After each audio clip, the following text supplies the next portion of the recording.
Habang naglalakad ako sa gilid ng dagat, napapaisip ako, minsan hindi mo kailangan ng sobrang layo o sobrang daming plano para makahanap ng pahinga.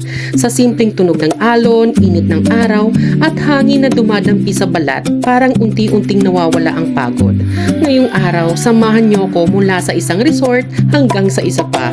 Tuklasin natin kung saan ka pwedeng huminto at magstay ng mas matagal. Sa ilalim ng araw ng Panglao,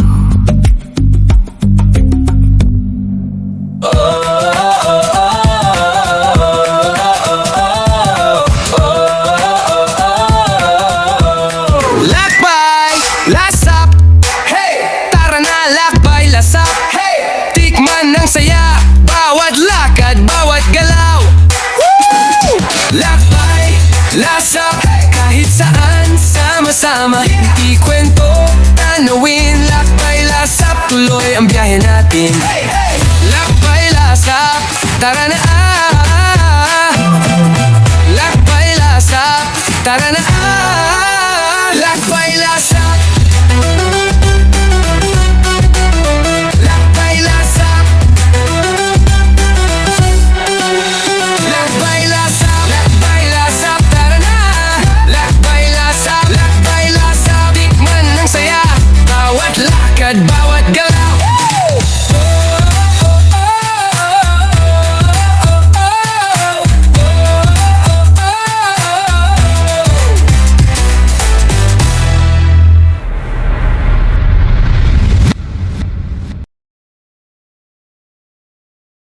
Mula dito sa aking tinutuloy ang resort, tara na at puntahan natin ang ilan pa sa mga sikat na resorts dito sa Panglao. Iyan palima nga pala at ito ang Lakbay Lasap.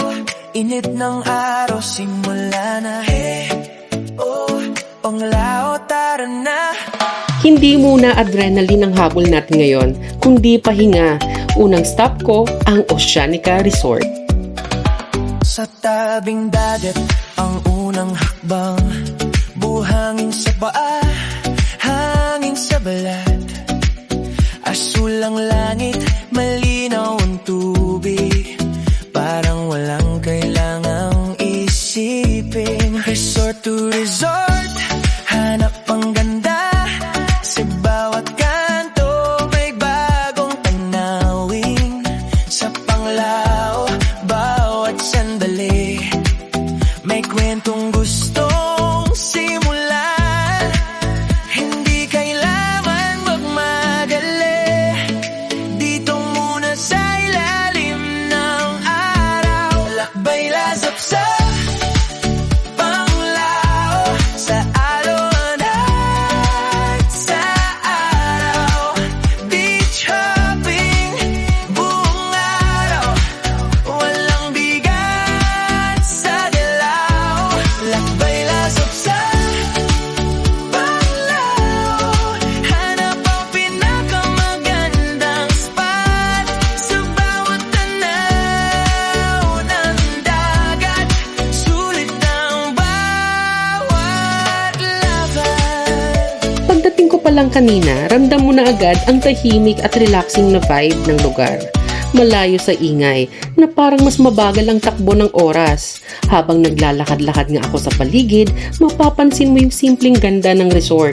Malinis, maaliwalas at talagang ginawa para sa pahinga. Minsan, hindi mo kailangan ng maraming activities para ma-enjoy ang lugar. Minsan, sapat na yung umupo ka lang, tumingin sa dagat at hayaan mong dalhin ka ng hangin. Habang tumatagal ako dito, mas nararamdaman ko yung katahimikan na bihira mong maranasan sa mga mataong beach. Parang bawat sulok ng resort, iniimbitahan kang huminto at magpahinga kahit sandali. Sa ganitong klaseng lugar, hindi mo namamalayan, nakakalimutan mo na pala ang oras. Lakbay, lasap sa Panglao, sa alon at sa araw. Beach hopping, buong araw, walang bigat sa galaw. Lakbay, lasap sa Panglao, sa bawat tanaw ng dagat. Init man o pawis, solid ang bawat sandali.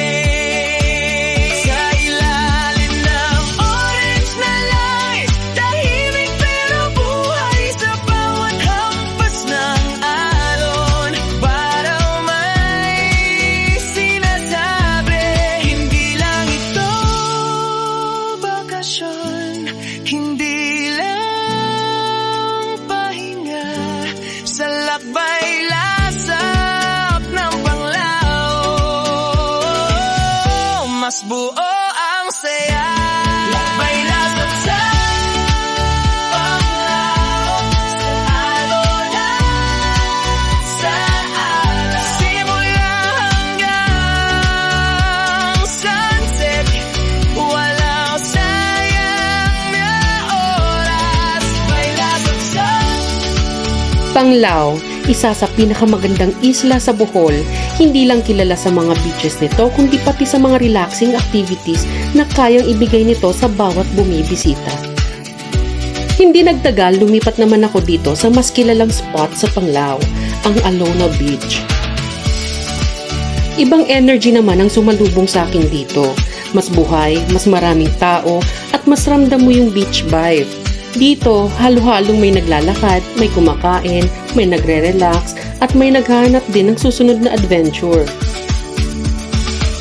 Habang naglalakad ako sa dalampasigan, naisip ko, magkaiba man ang vibe ng bawat lugar, pareho pa rin silang may hatid na pahinga.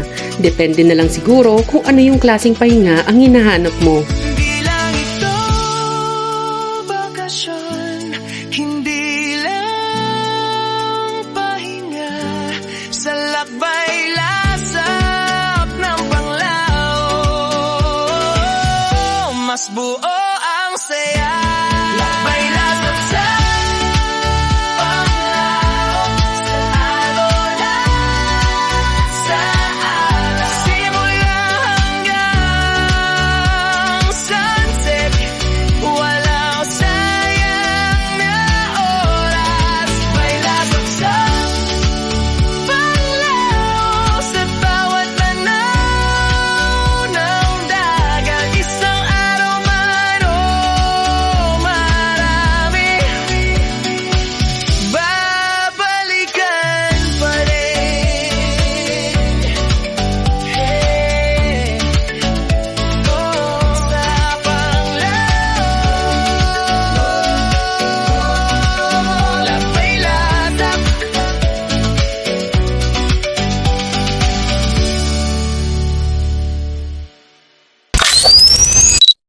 Tuloy ang lakbay,